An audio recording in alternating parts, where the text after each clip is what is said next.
Yeah, just stings, obviously. I don't know who's the kid that made the pick at the end. That was a hell of a catch off of it to be able to control the ball and lay out like that. Like, most of the times you're going to see the ball moving at least a little bit and think you get another chance. But, just they made plays when they need to off of it. Our guys battled all day long. It was just, every game takes on a new life, and that one was going to be, just one where yards were hard to come by.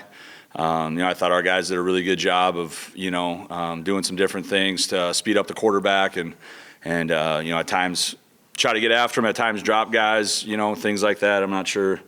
I felt like we were getting off the field on third down and those types of things. And offensively, just a few things. I feel like, false start penalties and, stuff like that where you get behind the chains and it just becomes, on days like today, really hard to be able to have conversions and stay on the field. But, we got to regroup here now and get ready for next week. And our guys have done a good job of turning the page. And like I say all the time, like there's college football is a what have you done for me lately business, and there's a story written every single Saturday based off of what you do Monday through Friday and Saturday afternoon, and we got to go back to work here tomorrow. Questions for the players? Well, Malachi, what did you guys do well to North Dakota State was 2 for 12 on third down. Defensively, what were you able to accomplish there? Coach Schmidt put us in some really good positions, and we just had to go out there and execute the play call. So, we stressed that this week was going to be a big communication week. We knew it would be loud in there. And so I think that was probably the biggest piece, is just making sure everybody's on the same page and holding each other accountable when we needed to. And so I think that was probably the biggest thing that attribute to the third down stops, is just getting everybody on the same page and everybody having that same mentality to get off the field. Well, Ben, is it kind of frustrating that you can't quite get that 2-minute drill right to flip some of these games that have been really tight down the stretch? Yeah, it's unfortunate. The defense, they play a hell of a game. And, as the offense, it's like we have to be killers. Coach Schmidt, Coach Frichty, they say it all the time. We got to have a killer instinct, and we got to find one quickly for our offense because, the defense, they played with – they did an amazing job today in the offense, especially come down to that 2-minute drive, those last two-minute drives, we got to find some killers in the room and go down there and make a play and score and just, seal the game, and that's on us. Yeah, it's frustrating. We got to find it in us to change that real quick. Malachi, what were you able to do to bottle up Peyton and Bryce Lance about as busy as he has done this season against NDSU? Obviously, you're not going to give away the secret. You're not going to give away the secrets. But what did you do to stop Peyton and Lance from hurting you so much? Again, it's the guy right next to me, man. Coach Schmidt, he's done a great job all week, preaching us how good those guys were and how we're going to stop them. And, like you said, I'm not going to tell you the specific plan, but Coach got a really good game plan. He came in, he's telling us what to do, how to approach angles on Cole Payton, and how to guard Bryce, how to get underneath routes and just stuff like that. So I think when you have a defensive coach who really knows ball and really studies them and really knows a lot of stuff that they like to do, it really helps, because it helps you go out there and you go play fast and go play physical and confident. Malachi, for you as a leader on this team, what can you say about the defense really stepping up, especially this season, and playing in these big moments? I think, of course, we've been playing well, but I don't think we've played our best ball yet. And I kind of preached to the guys at halftime, let's go win this game on defense.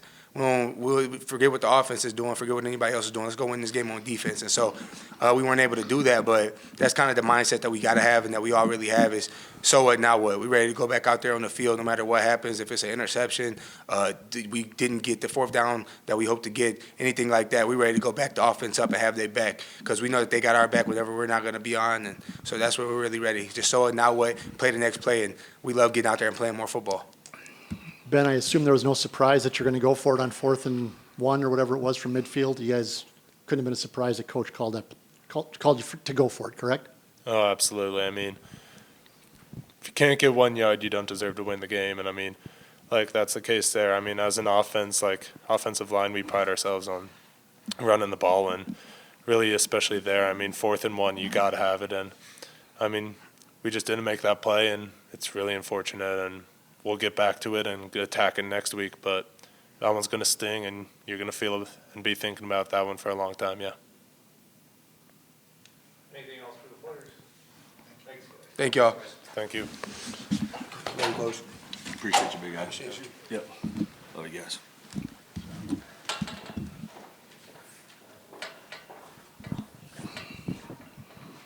Eric, the 4th and 1, can you go over your thoughts on that philosophy there? Yeah, I mean, sometimes maybe your personality comes out, I guess. I'm like, do you want to live your life in a corner, just hoping that you're going to hang on and win, or do you want to go make something happen? You know what I mean? And go face the storm. And just felt like we needed to be able to stay on the field. You know, just felt like, hey, that was an opportunity to really have a chance to be able to make it really hard on them. You get that, and now they got to start using timeouts, and, you know, your offense stays on the field. So just felt like there's a few different scenarios, things that we had, you know, kind of dialed up and ready to go. I do think there's some things like, you know, I've watched enough North Dakota State over the years to, in the A-gap is really hard against them. You know what I mean? That's where they're really good and stout. So, you know, just some things there I think we got to continue to look at and see, you know, where we have the advantage. But, yeah, I mean, you can't just, you know, sit over there and hope and you know, you leave these games, you know, saying, hey, I wish I would have did this, or I wish I would have did that. Like, we put it in our hands and said, hey, we're either going to win or lose this football game, and people can, you know what I mean, second guess it all they want. I get it. I've been around it. Like, you know, the praise and the criticism, they have the same meaning for coaches and players. Like, it means nothing. You know what I mean? At the end of the day. So it's, you're long enough in college football, the head coach is going to get criticized, the quarterback's probably going to get criticized, and the offensive coordinators are going to get criticized. That's how this stuff works. And you just, you know, the guys that matter to me are the guys in that room, and that they believe like how we're going to go win football games and the type of mentality that we're going to have. So after that play, what changed for them offensively? Because you guys weren't giving them anything the whole game, and they were able to move it pretty quickly for the touchdown in Cole. They're pretty they're pretty, you know, Tim, I think, is really big into 4 or 5 concepts. Let's get really good at these 4 or 5 concepts. And, you know, throughout the years, you know, we have kind of gone back and forth a little bit since we've both been, you know, out of the state. And, you know, they finally hit the deep over route. Like, I thought Cole did a good job of just hanging in there and waiting for that route. It's the same one that we picked earlier in the game. Often, I think he got sped up on that one a little bit. So that was the big play to get him down in there. And then once again, like, we're trying to do some things like deploy things to 5. I mean, I think Cole's a great player, but 5's the guy that keeps you up at night. Like, how are you going to be able to, you know, make sure he doesn't get behind you and things like that. So when you deploy some guys over there, then it obviously there's less guys in the middle of the field when he pulls it down and goes. And I thought our guys handled the plan well. You know, when they got in the red zone, I really felt good about, hey, you know, we're going to stop the run in between the tackles. So now what's the next thing that they're going to do? They're going to go to 5. You know, that's going to be, you know, probably the game plan. And I thought our guys really understood that and, you know, took him away from what they wanted to do. Do you look back at those first half, you had 7 plays within the 5 or 6 yard line? Yeah, I do. At the 1, you know, and get nothing out of that drive, you know, and it's, the hard part is that it's 3rd and 5 now, you know, 3rd and goal from the 5. And if it's 3rd and 2 or even 3rd and 3, I feel like, hey, you go for it. And if you don't get it, they got to go 97 yards or 98 yards. I just feel like, you know, I've said it before that if you look at the analytics of it, you know, you get stopped inside the 3, the defense actually has a better chance of scoring on the next drive than the offense does because they're backed up there. So, yeah, I mean, that was, I think, once again, you know, you got to be able to ride momentum and, you know, gain some separation. And I thought we played good complementary football at the start, even though we didn't score early. Like, we held the football. I don't know, time of possession, I felt like we were out there quite a bit. You know, we were able to take advantage of some penalties, you know, that I thought were, you know, they did a good job out there of like, hey, man, like, protect some people and let's make sure that we do a good job there of you know, making the calls when you need to make them. And then, you know, just we had some momentum, but just were never able to really, you know, get it on our sideline. And a credit to, I think they're really good in the middle. I think, you know, I don't know, you know, what's been talked about there, but I think they're just stout and strong and play hard and play consistent and roll guys in. And that's the hard part, I think, you know, is, you know, just it's hard to get just kind of the ground game running and going and staying consistent there. UND was really tough for years with the tush push. That's kind of trendy. You guys still feel like you're not big enough to do that? The quarterback, you know what I mean, to be able to have the right quarterback to be able to do it. I mean, like I said, there's some things we need to look at there yet as far as, what is our, go-to play in those situations. They did a good job, man. It's easy to second guess here now and go back and look. Like I said, the mentality that we've brought into this program as far as, how we're going to do things, it's attacking, it's relentless pursuit of continuous improvement, man. Like, that's what we're about. And I look at these games and you either win or you learn, and that's how it works. And we got to learn from mistakes here, and that's how we got to look at this thing going forward. I think if anybody truly who pays attention to FCS football around the country looks at our football team and tell me that, we're not, as good as a lot of teams that are, whatever. I just really believe in our guys. Like, every game that we haven't had an opportunity to be able to win, or haven't won, we've had an opportunity at the end of the game to be able to go down and make a play. And I thought Jerry was better today than he was at USD as far as at the end of the game. That kid made a hell of a catch. Like, that was a really good play. I thought Jerry put the ball in a decent spot, and he closed and, made a really good play. And as much as you guys want to write about it, man, it's not about plays. Like, it's about players. And that's what this is about. It's always going to be about the guys in between the white lines, and you got to go out there and get them prepared, and then on game day, let them go be them. What do you think of the illegal forward pass call that backed you up 30 yards? Yeah, and I'm still like, I just think it's impossible, I feel like, to be able to pitch the ball behind you and say it went forward. So we got to look at it as something, that's a play that we stole from Texas against Oklahoma a few years ago, and they got called for the exact same thing. So we made sure as we coached it, like, hey, it has to be behind you. So we'll see. I thought that one, and then the spot on the 1-2 surprising. I'm sitting over talking to the linesman. He's like, I didn't miss that by a yard and a half, and all of a sudden they brought it back to a yard and a half. So, I mean, like our guys say, man, it's so what now what? Like, you just got to be able to roll with the punches and move forward. But, I just think good for, at the end of the day, there's no moral victories for us. But, I mean, just the respect between the two programs. I have a lot of respect for Tim. He does a great job. He's a football guy. At the end of the day, like, that's I got respect for guys who are about ball, who, really cares about the culture, and I think it's obviously good for the state. Like, this is something that we got to keep grinding and keep getting better, and got to keep improving. You guys are still in the playoff hunt. I mean, it's a disappointing day today, but you got to come back now. Yeah. Sunday, and you're still, if you win your last 2 games, you're in. Yeah, for sure. no doubt. Like I said, that's where guys got to understand that, hey, at the end against Kansas State, leading at Montana for 58 and a half minutes, didn't play well enough at South Dakota. And then today, really, they had 10 first downs. So, if there's 24 other teams in the country that can do that, then show me where they're at. What's it gonna take for you guys to pull off one of these 2-minute drills? It's a great question, Tom. You got to learn from your past failures, and you got to learn from your past successes. I think, that's something that has been a point of emphasis for us in practices.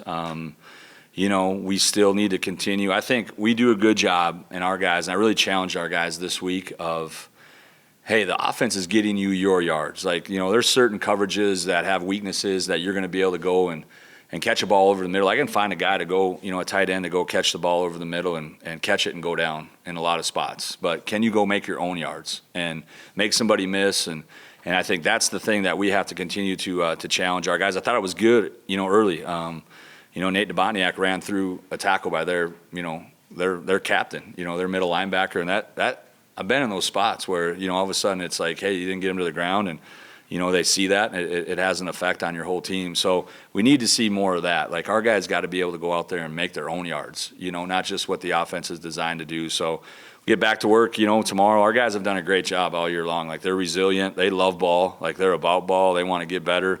You listen to Malachi, like, they haven't one time since I've been here, like, coach, pump the brakes. Like, this is too much football, So we're getting there.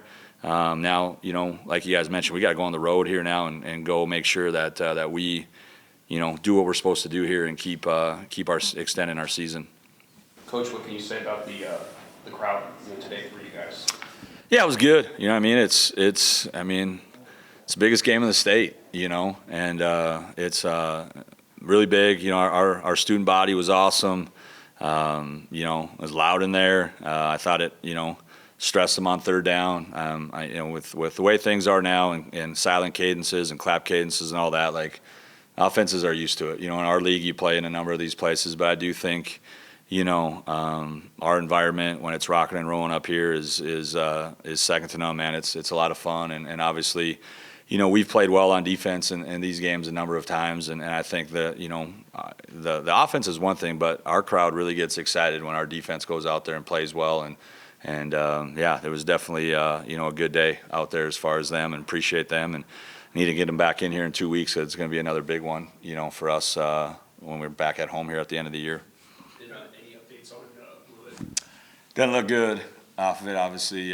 You know, feel for the kid. He's really improved, and, you know, we'll find out. But, I mean, I'll respect the family and respect him before I speculate on it. But it wasn't like, hey, get up and let's go to the sideline. It was, you know, one of those things where it looked like it could be a little while here before he's back.